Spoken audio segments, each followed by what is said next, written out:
Salut les aventuriers d'Azeroth classique, ici Ajax. Un mois est passé depuis la sortie de Season of Discovery et ça me semble un bon moment pour vous présenter les principales découvertes, du moins mes découvertes sur cette version du jeu. Et puisqu'on s'oriente sur le lore, disons-le carrément, sur cette version de l'univers. Est-ce que les promesses sont tenues? Est-ce que c'est encourageant pour la suite? Et quel genre de classique plus peut-on voir venir? Il y a quelques jours, je répondais sur le forum officiel pour teaser un peu la vidéo d'aujourd'hui, et comme je suis pas du genre à faire de la rétention d'informations juste pour faire mousser, je partageais en vrac les quelques déductions dont je vais vous parler. Bien mal m'en a pris car mon post a presque été aussitôt censuré par un employé de Blizzard pour le motif, je cite, « La communauté considère que son contenu est offensif, abusif ou qu'il enfreint notre code de conduite. Le message a été signalé par la communauté et un responsable a décidé de le retirer. » Alors je vous laisse juge, à quel moment mes propos étaient hors charte, j'ai beau relire le code de conduite des CGU, nulle part je ne vois ce qui a pu motiver cette censure. Rien d'injurieux ou autre, sauf si c'est le paragraphe interdisant la divulgation d'infos data mining qui entre en jeu, et que le MJ a considéré que ce que je racontais relevait d'un leak de ce qu'il prévoit de faire. Or non, c'était de simples déductions et suppositions à partir des découvertes en jeu de ce début de saison, rien de plus. Mais alors, et si ça venait confirmer que j'ai bien tapé dans le mille? Je vois venir un petit effet Streisand. Mais bref, avant de dévoiler ces énormes spoilers potentiels, il faut commencer par le commencement, le bilan de ces découvertes.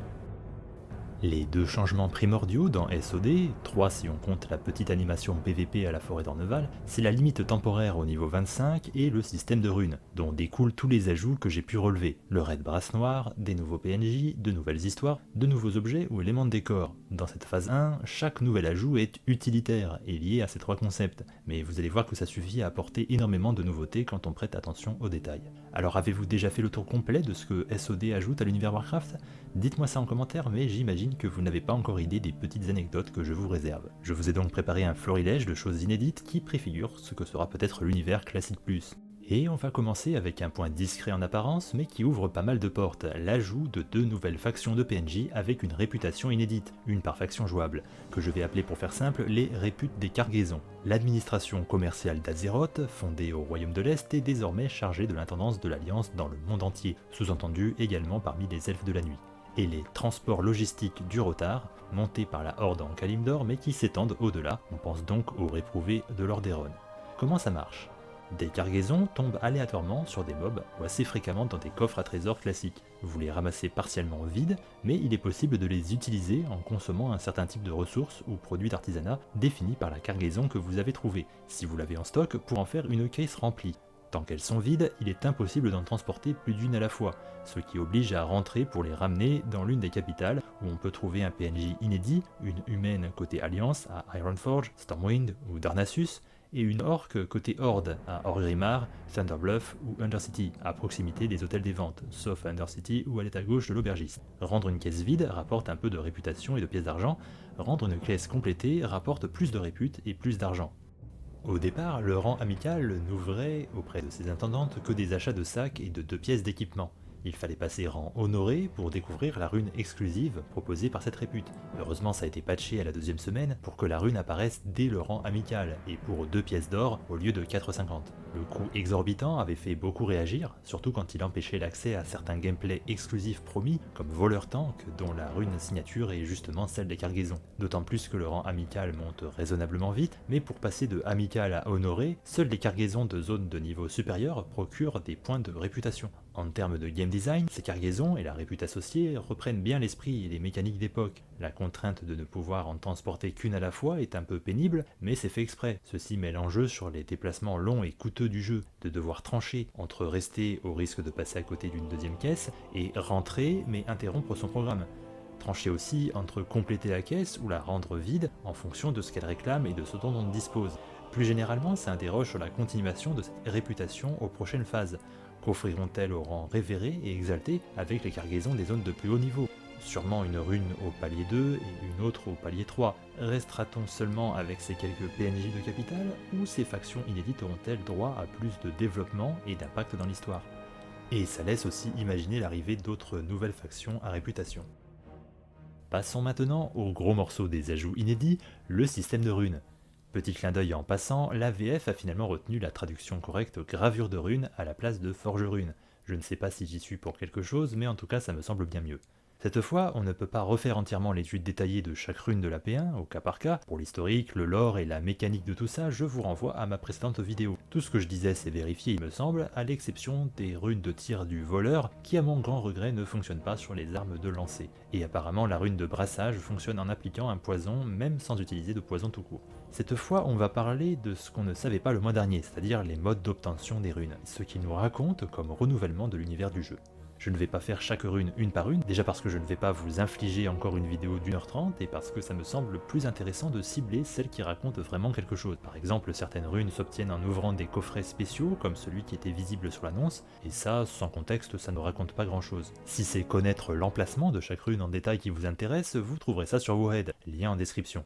Mais à savoir, toutes ces découvertes ne sont pas forcément encore référencées à 100%, car une fois un moyen connu, la plupart des gens vont suivre la soluce pour avoir leur rune et ne pas chercher ailleurs. Exemple concret, au moment où j'enregistre, j'ai trouvé la rune mage doigt de givre sur un mob de Durotar qui n'était pas référencé pour elle, mais seulement pour une rune de prêtre, donc allez savoir ce qui se cache encore. Comme on vient de le voir, il y a déjà une rune par classe qui est obtenue via la nouvelle répute des cargaisons. Ça veut dire qu'il existe un mode d'obtention indifférent à la classe et à la race de votre perso, puisque là c'est le même pour tout le monde. Bien sûr chaque classe achète une rune différente, mais il n'y a pas d'histoire unique pour celle-là.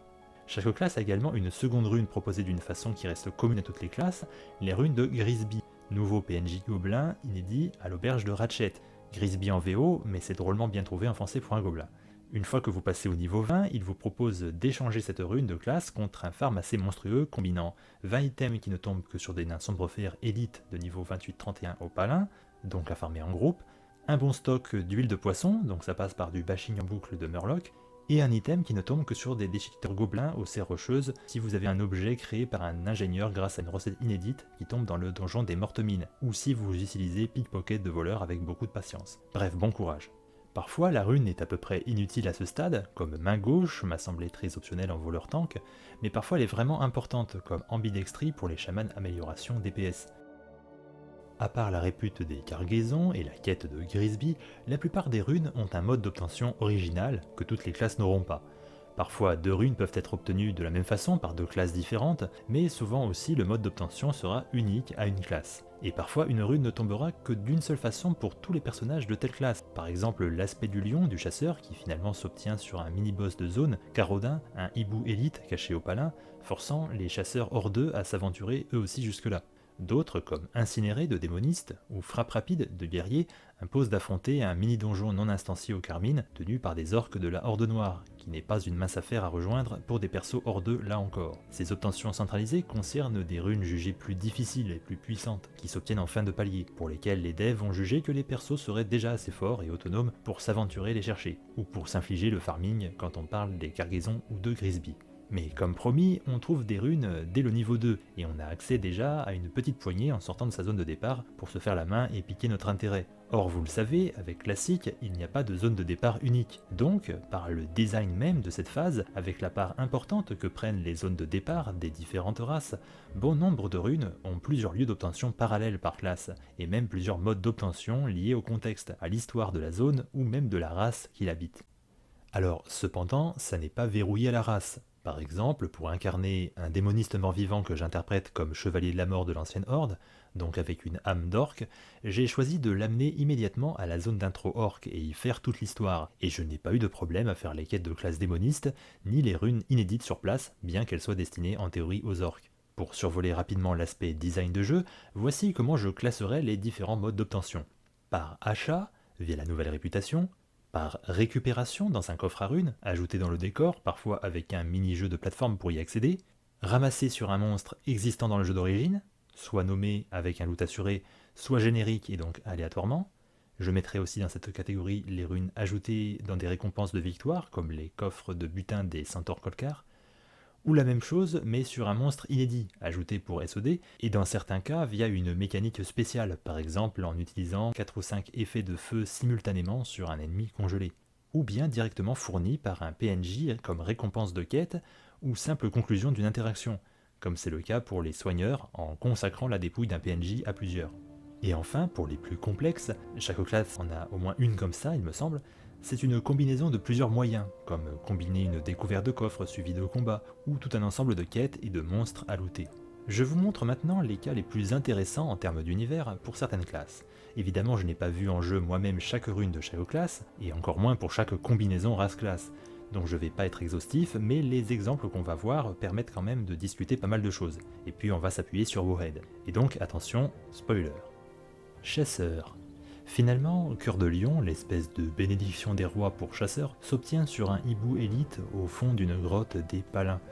Alors je dois dire, je m'attendais à quelque chose de plus mythique, ou au moins raccord avec le thème, un lion, un peu de légende. Eh bien non. Mais plus gênant à mon avis, c'est l'obtention de la rune Maître Tireur. Alors thématiquement ça colle, il s'agit de débusquer un braconnier Huron caché dans un buisson près d'un piège qu'il a visiblement placé, un Huron tranche-crin, une tribu présente à Durotar et Otharide, donc logique pour les chasseurs hordes d'en trouver à Durotar ou Mulgore, mais l'ayant fait en chasseur nain, ça m'a fait tiquer parce qu'on retrouve ce braconnier Huron en plein Dunmorog. Petit rappel côté lore, les Hurons sont une race de Kalimdor, surtout dans l'univers classique, jamais apparu au Royaume de l'Est. Il faudra attendre les Redcon Retail de BFA pour découvrir des Hurons à Kultiras, archipel de la Grande Mer mais plus proche des Royaumes de l'Est. Et ça c'est la marque de Retail ces dernières années, d'ajouter des races complètement hors de leur contexte. On a également eu droit aux Centaures aux îles des Dragons pour DF, dont l'histoire a été réécrite pour l'occasion, et on aura des Nérubiens sous une île à l'ouest de Pandarie à War Within. Pour moi, cette vague d'incohérence légère avait commencé à Mop, avec l'introduction d'animaux rares uniques pour faire plaisir aux chasseurs collectionneurs de familiers, mais parfois sans cohérence narrative avec la zone. Par exemple, un faucon dragon, typique de Keltalas, en pleine steppe ardente. La présence d'un Huron tranche-crin à Dunmorog est d'autant moins compréhensible que les autres zones ont reçu un mob cohérent. Le tranche-crin est cohérent du Durotar et aurait été facile à justifier à Mulgore, mais pourtant ils ont fait l'effort d'y mettre un braconnier gobelin à la place pour être raccord avec l'activité de la compagnie Capital Risk dans la zone. À Teldrassil, les chasseurs elfes de la nuit affrontent un braconnier satyre. C'est logique sachant que les satyres sont d'anciens Kaldorei changés en démons et qu'on en croisait déjà deux dans cet arbre-monde. Certes, les nains sont la seule race classique pouvant jouer chasseur parmi celles des royaumes de l'Est, mais les idées pour un braconnier ne manquent pas. Un nain sombre-fer, un troll Frostmane, ou même copier-coller le gobelin de la Capital Risk aurait semblé plus logique. Mon explication in-universe, c'est qu'il s'agit d'un braconnier, donc peut-être d'un Huron plus aventureux que les autres, qui aura été capturé ou qui se sera engagé de lui-même chez des pirates ou dans l'organisation Capital Risk, qui aura ainsi traversé la mer et aura repris son mode de vie dans les espaces sauvages de l'Est jusqu'à atterrir dans les montagnes des nains. La rune Ordre de tuer passe par une quête assez compliquée et haut niveau qui permet en prime de dompter une wyvern, de quoi faire un tauren chasseur assez stylé à mon avis. Frappe latérale s'obtient en appâtant une bête inédite de zone de départ avec un morceau de viande inédit, un ours à Dunmorog et Teldrassil, un tigre blanc aux îles de l'Écho, un puma à Mulgore. Là ça fait plaisir de voir que le thème de la faune régionale a été respecté, et on peut littéralement pister la créature avec des empreintes interactives qui font une petite animation sympa. Écharpé se récupère en ramassant du musc sur certains mobs, une nouvelle substance qui dépend de votre zone de départ et qui permet temporairement d'apprivoiser une bestiole de la faune régionale au lieu d'une bête, par exemple un lapin pour les nains, et la ramener à un PNJ qui vous récompense avec la rune. C'est un clin d'œil au système de capture de mascottes de mobs, mais plus adapté à l'univers classique, j'ai trouvé ça assez drôle et pertinent. Le prêtre apporte l'une des nouvelles mécaniques les plus intéressantes avec de petits détails de lore, comme on avait pu le spéculer dans ma première vidéo sur le sujet. La gravure de rune prêtre n'utilise pas de runes en soi, mais des objets de même type appelés souvenirs, et parfois prophéties et épiphanies. C'est particulièrement mis en avant dans le cas des morts vivants, où il est dit que ces souvenirs pourraient même être ceux du soi du personnage du temps de son vivant. Pour les utiliser et ainsi apprendre leur technique de rune, il faut que le personnage soit dans un état éclairé sur une ou deux religions d'Azeroth, traduites chacune par un buff inédit de méditation, et c'est là où les choses deviennent très intéressantes. Ce type de buff s'obtient à la base en ayant médité sur un site consacré, propre à la culture de la race jouée. Pour ce faire, les émotes agenouillées et prier fonctionnent toutes deux. Pour les elfes de la nuit, la religion est tournée vers la déesse Elune et s'obtient en s'agenouillant dans un puits de lune, les lieux de culte Kaldorei déjà présents dans la version Vanilla qui servait déjà aux couturiers de haut niveau pour fabriquer de l'étoffe lunaire. Les quêtes elfes de la nuit du jeu d'origine nous rappellent en passant que ces puits de lune sont imprégnés d'une petite quantité des eaux d'éternité du lac Ijal, héritant du pouvoir du puits d'éternité grâce à la désobéissance d'Illidan jadis au terme de la guerre des anciens. Les humains et les nains partagent la même religion de la lumière. Les humains disposent déjà de tous leurs édifices religieux du jeu, abbayes, monastères, cathédrales, chapelles, pour méditer. De plus, pour les nains, des hôtels de la lumière, au style décoratif assez géométrique et art déco typique des nains, ont été ajoutés à certains endroits. Être dans un bâtiment religieux humain ou cibler un hôtel de lumière nain fonctionne indifféremment pour les deux races. J'aurais espéré que les nains aient droit à leur propre religion dans l'esprit classique, par exemple tournée vers les titans, mais je comprends la mécanique et la symétrie qui nous limitent à 2 religions par faction, soit 4 en tout. Dans le lore classique déjà, les nains partagent une longue histoire d'échange avec les humains et vénèrent la lumière, et ce partage d'une même foi se retrouve avec l'une des 2 techniques raciales de prêtres qui est commune entre humains et nains. Les trolls ont droit à des hôtels des Loa, leur divinité primitive. Le modèle reprend plus ou moins le modèle d'hôtel qu'on retrouvait pour l'île de Yojamba et Zul'Gurub. Quand on y interagit, un esprit Loa apparaît à côté, visible aussi par les autres classes, et lui parler permet d'obtenir la méditation sur les Loa. Le modèle du Loa, du moins au village de Senjin, est un dieu serpent. Étant donné le contexte dans le lore, je l'identifie donc à Etis, même s'il n'est pas nommé. Et enfin, les morts-vivants ont une méditation sur la non-mort, qu'ils peuvent acquérir simplement dans les cimetières. Cimetières qui sont donc leurs sites sacrés équivalents des abbayes et cathédrales pour les humains vivants. Ça n'a l'air de rien, mais ça démontre une importante distinction entre le lore Warcraft classique développé ici et le lore moderne de War Tale, où tous les prêtres, indistinctement, sont alignés soit sur la force primordiale de la lumière, soit sur celle du vide, soit tapent un peu dans chacune des 2. Ici on revient à une version de l'univers où la culture semble encore avoir un sens cosmologique. Seuls les humains et les nains parlent de la lumière, et la lumière n'est qu'une religion parmi d'autres. On apprend du premier maître des prêtres réprouvés, un sombre clair, que les morts vivantes sont rejetés par la lumière qu'ils vénéraient de leur vivant. C'est d'ailleurs un peu incohérent avec les visuels des sorts de sacrés comme pénitence, mais seulement si on accepte l'interprétation moderne, apparue à baisser avec Cédraenai, que sacré égale lumière. Certes, les sorts sont soit de type sacré ou de type ombre, mais il ne s'agit que des types de dégâts, qui ne dictent rien sur les religions qui les manifestent. Cette non-limitation est toujours bien illustrée dans le cas des éclats stellaires, pouvoir sélénien des prêtres Kaldorei, dont l'école de dégâts a toujours été de type arcane. C'est donc cohérent avec l'univers classique où en effet les morts-vivants étaient censés être rejetés par la lumière. On se rappelle de l'information d'un question-réponse officiel qui avait choqué plus d'un loriste à Kata et introduisait l'idée que les morts-vivants aussi pouvaient manier la lumière, point qui a été développé et généralisé avec la dualité unique lumière-vide, puis la cosmologie changée par le livre des chroniques, jusqu'à aboutir sur Retail avec des morts-vivants de lumière tels que Kalia Menethil. On est donc bien loin de tout ça sur SOD et ça laisse peut-être espérer l'exploration d'un univers Warcraft inédit avec une cosmologie différente et un grand reset du lore. Ceci dit, ça peut également être interprété comme un stade plus archaïque des cultures d'Azeroth, se situant dans la même cosmologie moderne que Retail, mais où les races n'auraient pas encore découvert le côté fondamental et universel de la dualité lumière-vide, et on va en reparler plus loin dans cette vidéo.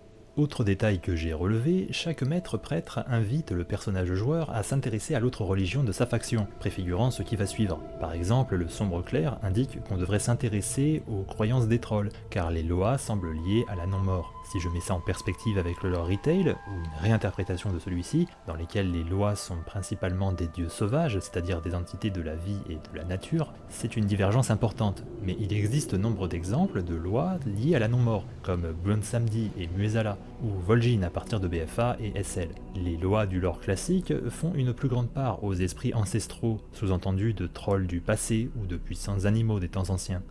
Bref, les échanges culturels entre races sont introduits assez tôt. J'avais abordé le point dans ma vidéo sur l'annonce de SOD, mais les devs pensent introduire la possibilité d'acquérir plus tard les ratios de prêtres indépendamment de la race pour ne pas pénaliser les prêtres humains et elfes quand on en sera au raid Onyxia par exemple. Et c'est là que ça devient encore plus intéressant en termes de mécanique et de justification pour amener doucement cette solution. Une quête inédite, quoique toujours buggée et impossible à rendre à l'heure où je vous parle, nous apprend assez vite la possibilité de partager notre buff de méditation à un autre prêtre.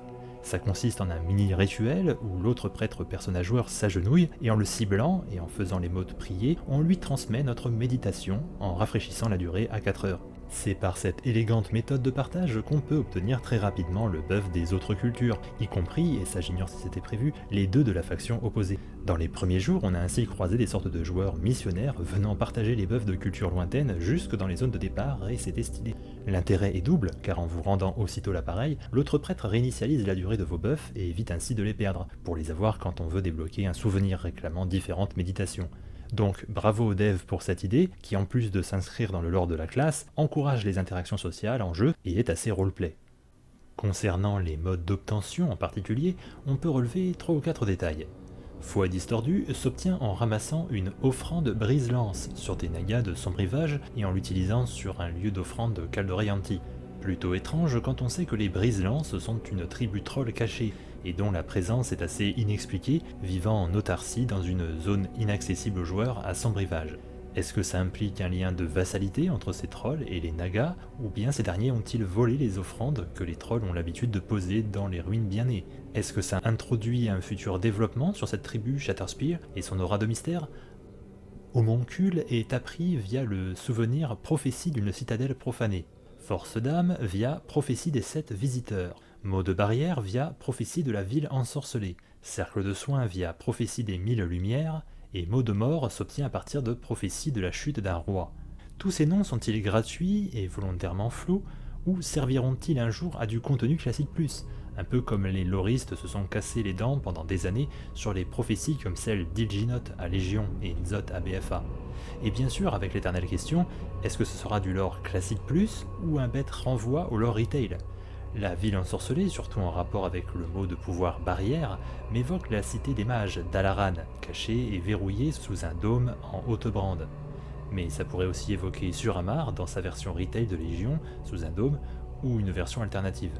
La citadelle profanée pourrait être la citadelle de Naxxramas, ou bien une place forte à Silvermoon en Keltalas, à Zulaman, Zul'Gurub, ou même pourquoi pas Karazhan. Les 1000 lumières pourraient faire écho à Shatra, au Naharu, aux Eredar lumineux ou autres éléments de l'histoire post-classique, selon ce qu'ils sont prêts à reprendre dans cette version. La chute d'un roi, à ce stade de l'histoire, ne semble pouvoir concerner que Magni Barbe de Bronze, Bronzebird, à moins que ça évoque bêtement le roi ogre de Ashtrip ou le mystère inachevé autour du roi Varian Wryn. Quant aux 7 visiteurs, c'est la prophétie qui m'intrigue le plus, car je ne vois rien qui puisse s'y raccrocher. Est-ce que ces visiteurs sont des figures connues du lore Warcraft RTS et classique, ou du lore retail, ou des personnages encore inédits? Est-ce que ce seront des ennemis, à l'image des 4 cavaliers de Naxxramas, ou bien des alliés? D'où viendront-ils? D'autres lieux d'Azeroth, ou au-delà du néant distordu? Et pour revenir à la prophétie de la chute d'un roi, elle s'obtient côté nain en s'agenouillant devant une idole hérétique, ajoutée au Loch Modan dans le bastion ogre.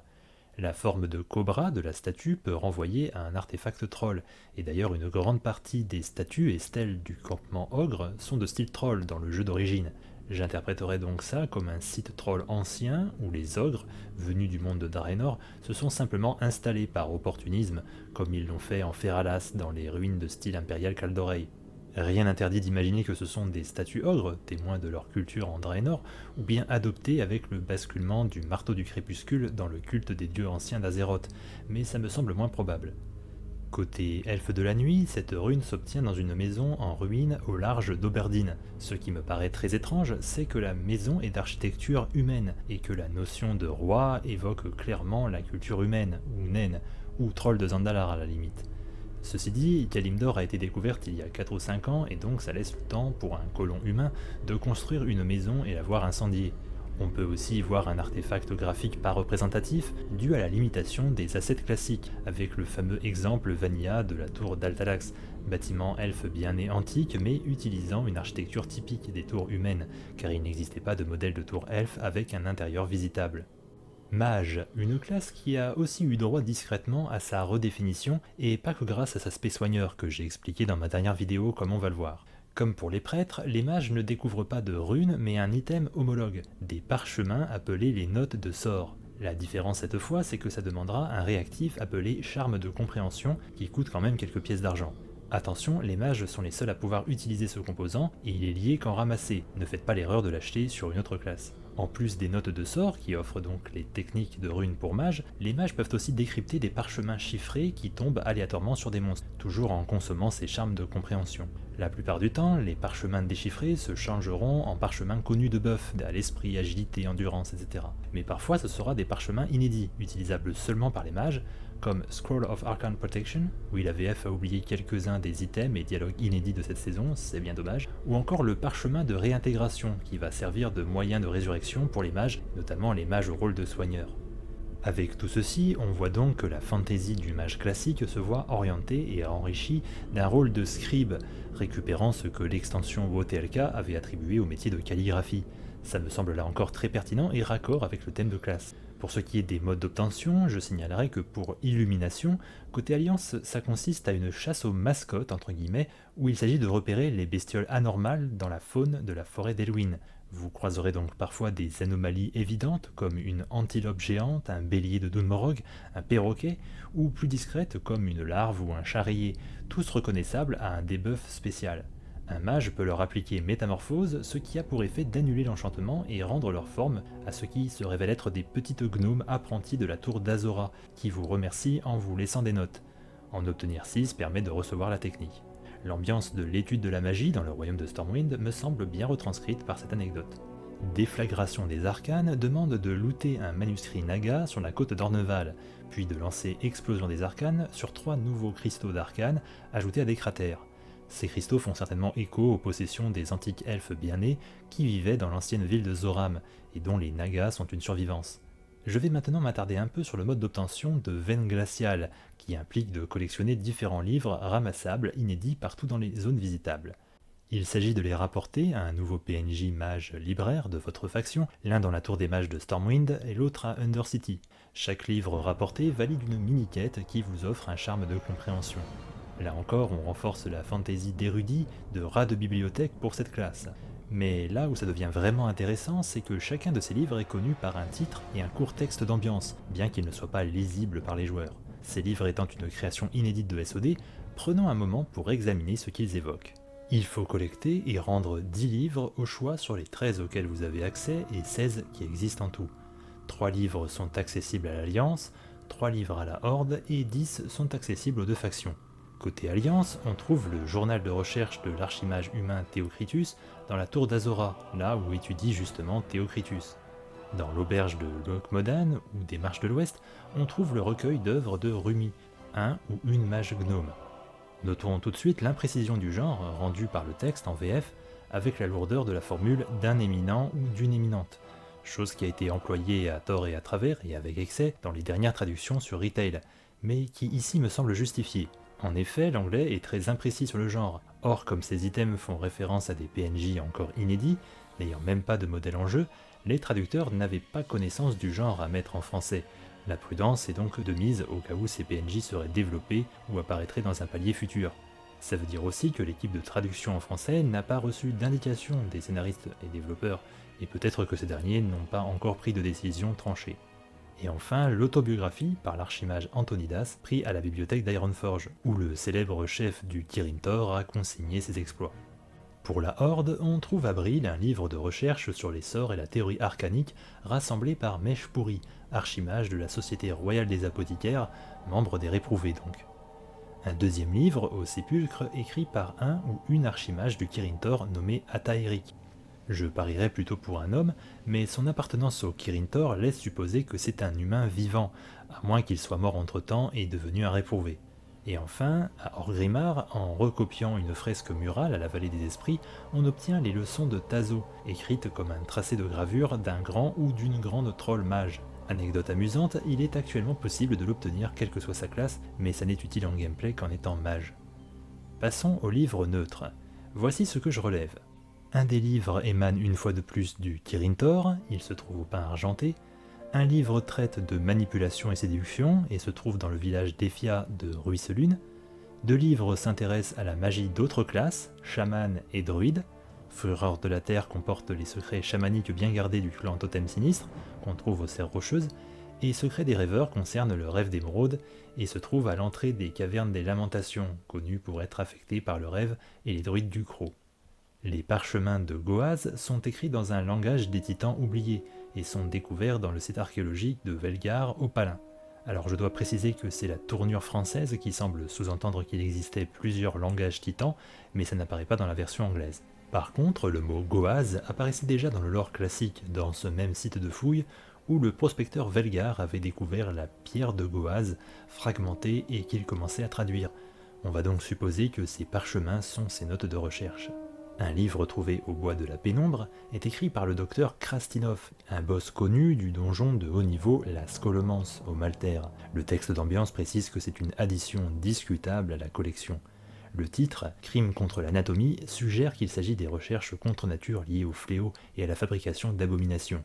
Mais c'est une piste intéressante pour les mages soigneurs qui, plutôt que d'être des chronomanciens, pourraient être des sortes de chirurgiens arcaniques. Enfin, 2 livres sur 10 font référence aux mages gobelins. Manuel des systèmes arcaniques concerne la technologie gobeline. Et sur les magies destructrices, qui a été écrit par Baxtan, un éminent mage gobelin ou une éminente mage gobeline. Voilà un curieux indice d'insister autant sur l'existence des mages gobelins, qui ne sont pas très clairement établis dans le lore classique à ma connaissance. Introduits comme combinaison jouable avec les gobelins de Cataclysme, ils auront droit à leur premier PNJ d'envergure à Légion avec Akazam Zarak. Certes, les gobelins sont une race neutre, qui facilite donc le thème pour des livres neutres, mais j'ai envie de croire à un indice suggérant que les gobelins seront prochainement jouables sur Classic+. Et c'est peut-être de l'avoir annoncé sur le forum qui m'a valu la censure dont je vous parlais au début. Au bastion ogre de Loc-Modan, on trouve, je cite, les runes des rois sorciers, une relique des puissants empires ogres de Draenor. C'est un élément de lore très intriguant également, les ogres mages sont connus dans l'univers depuis Warcraft 2, mais il faut garder en tête 2 éléments. Déjà, les ogres sont avec les gobelins l'une des races classiques et les plus attendues pour être jouables. Dans l'histoire, des clans ogres font déjà techniquement partie de la Horde. Par ailleurs, le lore classique et précédent indiquait que les ogres étaient une race de Draenor plutôt primitive, dont l'accession à la magie était le résultat des expériences et machinations contre nature de Gul'dan et ses démonistes. Or ici, il est fait mention des rois sorciers et des puissants empires ogres de Draenor. C'est une référence explicite au retcon de l'univers retail apporté avec l'extension Warlords of Draenor, où les ogres sont devenus une race autrefois civilisée et dominant leur monde, dirigée par des rois sorciers maniant les arcanes sans interférence des démonistes orques. Pour moi, on a clairement là une sortie de route qui vient réinjecter des retcons retail et polluer l'univers classique de SOD. Mais bon, on peut toujours s'accrocher désespérément à l'espoir qu'ils maintiennent la séparation entre lore classique et retail et se contentent juste de reprendre quelques idées cool, mais en suivant un world building différent et inédit. Le détail qui me laisse ce mince espoir, c'est l'usage du pluriel, aussi présent en VO, des puissants empires ogres de Draenor. Or, dans le lore retail, développé dans le tome 2 des Chroniques, il n'est question que d'un seul empire ogre, à ce qu'il me semble. De toute façon, si Classic Plus ne nous emmène pas en Outre-Terre, il n'y a pas trop de raison de s'inquiéter de ce qu'on trouvera sur le passé impérial des ogres. Disons que ça me préoccupe surtout sur la philosophie derrière le développement, que sur le développement en soi.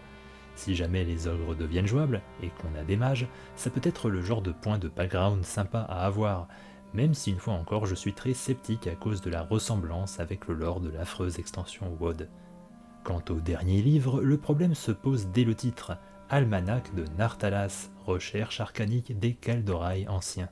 Si vous connaissez bien l'univers retail, vous reconnaîtrez Nartalas, nom de la principauté bien née de l'ancien empire Ashari, ajouté dans le lore de Légion avec la zone de Asuna aux îles brisées. Ce nom évoque donc un autre énorme retcon qui à WoW Légion avait transformé la géographie du monde, transformé les îles brisées, des sortes de hauts fonds en ruine sortis des eaux par Gul'dan, en un petit continent doté de hautes montagnes et d'une ville de Suramar restée au sec, en totale contradiction avec ce qui était montré même dans le jeu classique, puisqu'au musée des explorateurs d'Ironforge, on peut voir un planétaire rouillé de Suramar, vestige remonté du fond des eaux par un plongeur nain. Bon, là encore, après avoir tiré la sonnette d'alarme, je dois nuancer. Nartalas, ce n'est qu'un nom. Rien n'oblige à ce que le lore classique plus incorpore les ajouts de l'extension Légion. On peut tout à fait admettre que cette principauté existait au temps de l'Empire, mais qu'elle est détruite et n'apparaîtra pas telle qu'on la voit sur Retail. Le mot Talas, royaume, est cohérent avec Eldre Talas, l'autre principauté elfe bien née, typiquement classique. Penchons-nous aussi sur l'emploi du mot Kaldorei à la place de bien né. Techniquement c'est correct, mais on associe plus volontiers Kaldorei aux hauts elfes modernes. Alors là encore faut-il y voir un indice, un clin d'œil suggérant que les hauts elfes classiques deviendront jouables. En résumé, le mage se voit attribuer des rôles de scribe et bibliothécaire un peu équivalents du maître du savoir. Il ajoute du lore inédit via ses titres et descriptions de livres, et ce n'est peut-être pas innocent. J'espère avoir raison, et si j'ai raison, on aboutirait donc à des gobelins ogres et aux elfes jouables. En espérant aussi qu'il conserve l'identité propre de l'univers classique et arrête de vouloir y réinjecter les inventions de retail. J'ai déjà présenté le raid dans ma vidéo d'annonce de SOD, donc je vais plutôt me concentrer sur les nouveautés. Il faut juste relever que les premiers boss sont assez triviaux en suivant la strat, et que la difficulté arrive doucement à partir de Géliast, et le vrai défi se situe au niveau de Kelris. Côté artisanat, on a un plan de forge et un plan de couture rare, achetable à l'officière de ravitaillement, une fois au rang honoré. Vous savez, avec la répute des cargaisons dont j'ai parlé au début. La limite de niveau 25 bloque mécaniquement les métiers à 150 de compétences, à deux exceptions près, herboristerie pour les taurennes et ingénierie pour les gnomes, qui grâce à leur bonus racial peuvent atteindre 165. Les taurennes sont ainsi les seuls à pouvoir ramasser de la palerette. Bon, ça ne sert pas à grand chose, les gnomes peuvent commencer à fabriquer des contrefiches en fer, dont on se contrefiche à ce niveau. C'est des recettes apprenables entre le niveau 151 et 165. Pour le reste des nouveautés, l'artisanat est étroitement lié au raid. Une formule d'enchantement ou de forge sont obtenables dans une alcôve cachée, ouverte après avoir fini le raid et permet de créer des consommables puissants. Et une suite de quêtes offre aux forgerons, travailleurs du cuir et couturiers une façon de créer une pièce d'équipement unique, épique, liée qu'en ramasser, ainsi que du lore étonnant qu'on va voir pour conclure. Elle n'est ouverte qu'aux 3 métiers de production en question. Avant toute chose, vous devrez vous procurer la potion d'alchimiste qui permet de communiquer avec les morts. Trouvez l'artisan du crépuscule fraîchement massacré par les autres cultistes alors qu'il tentait de fuir près du rivage de Zoram. Son esprit encore présent vous racontera comment il fabriquait l'équipement de la secte, comment Kelris exigeait toujours plus, et qu'il reçut en songe le moyen d'acquérir une mystérieuse mais puissante boîte de la part de elle, on ne sait pas encore qui. Cette boîte avait la propriété de procurer de puissantes armes et armures en échange de sacrifices dans Brasse Noire. Au début de simples animaux, des bêtes anciennes vivant dans les ruines, puis les acolytes de la secte les plus faibles, puis de plus en plus de cultistes. Horrifié par cet engrenage, c'est là qu'il décida de fuir en cachant la boîte, mais il fut rattrapé. On doit alors rentrer dans le raid et récupérer les écailles de la dernière bête sacrifiée, au niveau du boss tortue Gamora. Un détail m'avait interpellé dans la présentation du raid, c'est l'absence au programme du boss optionnel du donjon originel, le vieux Serrakis, un batrodon, c'est-à-dire une créature inspirée du monstre du Loch Ness. Eh bien, on le retrouve mort et à moitié dévoré. En rapportant ses écailles chatoyantes à Nora, une nouvelle elfe de la nuit ajoutée dans l'auberge de Ratchet, en l'échange de beaucoup de composants d'enchantement et de 5 pièces d'or, on obtient un nouveau bijou. Le bonus d'esprit servira peut-être aux prêtres et soigneurs, mais son intérêt est surtout d'immuniser le porteur aux effets mortels des eaux troubles d'une alcôve sous-marine cachée dans le raid, sous l'entrée du temple où est situé Kelris. En nageant avec ce bijou équipé, on peut y découvrir la fameuse boîte. Dans ses dernières pensées, l'artisan mort suggérait que cette boîte émanait du vide, et qu'on pourrait l'affecter par son opposé, la lumière. Vous le sentez venir, encore la cosmologie Retail qui est réinjectée avec l'opposition vide-lumière, développée à partir de BC, mais qui était déjà en germe dans les mécaniques de Vanilla pour être honnête. La solution de l'énigme se situe en Haute-Brande. Des PNJ ont été ajoutés pour nous renseigner sur un étrange phénomène. Pour l'Alliance, une humaine, dans la taverne locale, membre de l'Aube d'Argent et mage si j'en juge par sa tenue. Pour la Horde, plus intriguant, c'est le brave Torche-Pierre, un tauren dont je vais devoir reparler après. Mais bref, grâce à leurs indications, on peut découvrir dans la vallée cachée derrière le manoir de Ravenholt, aux confins d'Alterac et des Hinterlands, dans une mare bordée de quelques sapins, un gigantesque cristal magique de lumière. Cette vallée existait dans le jeu d'origine et était même le lieu de conclusion de l'ancienne quête d'événements saisonniers L'amour dans l'air, si je me rappelle bien. Le cristal, lui, a été rajouté. Il est possible d'utiliser la boîte à proximité du cristal pour la détruire, et on en retire un fragment de vide. C'est alors qu'apparaît une shadowy figure, une silhouette mystérieuse, ouvrant un dialogue et essayant de nous convaincre de l'utilité de ce fragment, et offrant de puissantes connaissances d'artisanat si on accepte son offre, gratuite apparemment. Petite analyse, c'est visuellement une haute elfe, de modèle classique, reconnaissable à ses longues oreilles dressées et sa posture légèrement différente d'une elfe de la nuit. Elle est en forme d'ombre et son icône de portrait montre un marcheur du vide plutôt qu'une figure humanoïde. Alors soit c'est une haute elfe ayant percé les secrets du vide, soit, vu le contexte et ce qui semble sous-entendu, c'est elle-même une entité du vide ayant pris forme elfique.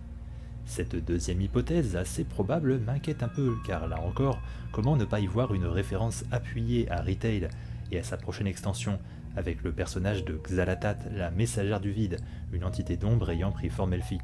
Bon, dans tous les cas, on devrait avoir une grosse divergence d'univers, et c'est donc pour me rassurer, soit c'est une autre entité, et donc une histoire indépendante, soit si c'est vraiment censé être Xalatat, alors c'est une trame divergente, puisque d'après le lore retail de Légion et BFA, à ce moment de l'histoire, elle est encore enfermée dans la dague, utilisée par Modgud à Grim Battle il y a 300 ans, et qui ne sera décellée qu'à BFA lors du plein réveil de Nzot. Bon, je ne vous cache pas que pour moi, l'idéal serait qu'il s'agisse d'une simple cultiste de haut rang haute elfe, qui pourrait devenir une antagoniste ou une deutéragoniste dans Classic Plus, et amorcer un développement de Keltalas version Vanilla.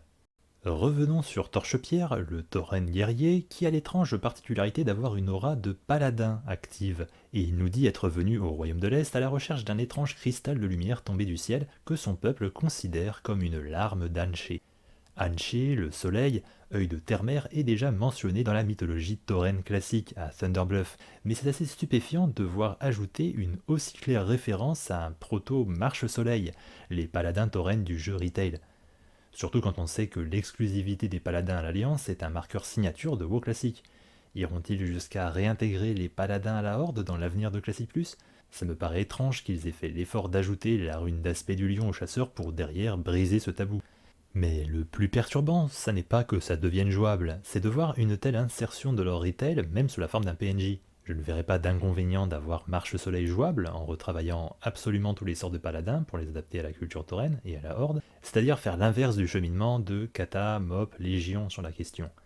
J'adorerais voir arriver des prêtres du soleil tauren avec le système des spécificités raciales et des runes souvenirs, avec des autels du soleil donnant la méditation d'Anché et des ratios inédits appliquant des dégâts de feu sacré par exemple.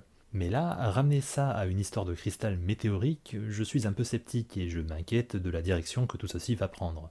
Pour compléter ce tour d'horizon, il faut aussi remarquer l'introduction d'une personnalisation de familier pour les démonistes, l'incube, c'est-à-dire le pendant de la succube qui n'existait pas dans le jeu d'époque. C'est une création retail apparue au deuxième patch de Shadowlands, et je découvre seulement maintenant qu'il l'avait déjà introduit à Burning Crusade Classic en janvier 2022. Ça va de pair avec certains ajouts inédits, comme la monture tracker dimensionnelle, qui, sur le principe, ont ouvert la voie à SOD. Mais ça va plus loin car aussi ajouté à Classic Era en février 2022. Encore un renoncement à l'absence de changement pour cette version. Le modèle semble légèrement moins détaillé que sur Retail pour mimer l'esthétique classique, mais ça reste très propre et assez détonnant dans le décor. Ceci dit, les incubes sont suggérés dans le lore étendu depuis aussi loin que le Dernier Gardien, roman publié en 2002, et la présence des succubes sous-entendait leur existence. La suite passe par les extensions Burning Crusade, le nom d'espèce Sayad est introduit via les archives de l'Exodar, puis via une question à leur sujet dans le question-réponse officiel de 2010, sur lequel des joueurs avaient rebondi, par exemple en 2011, pour demander à en avoir en familier. En conclusion, par rapport à tout ce qu'on vient de voir, beaucoup de chemins semblent ouverts. On sent quand même une volonté larvée de pousser des concepts du canon moderne dans le canon classique, au risque non seulement de le dénaturer, mais de mettre les projecteurs plein phare sur les incohérences au lieu de simplement assumer la divergence d'univers. Et on va devoir en reparler, car en finissant le montage de cette vidéo, qui a demandé pas mal de temps comme vous vous en doutez sûrement, j'ai découvert une interview donnée une semaine après le lancement, où ils expliquent assumer une même continuité entre SOD et WoW moderne, sous l'impulsion de Medzen. À prendre avec des pincettes, comme toujours avec Blizzard, entre le Word of God des interviews et le contenu effectif, il y a souvent tout un monde. On a connu ça plein de fois. Mais donc c'est sur cette note un peu préoccupée et ce cliffhanger que je dois vous laisser, digérer toutes ces intrigues, ces révélations de secrets et ces nouveaux mystères en perspective. Comme d'habitude, l'espace commentaire est là pour échanger sur tout ça. Abonnez-vous et envisagez le petit pouce bleu qui fait toujours plaisir. Ciao tout le monde!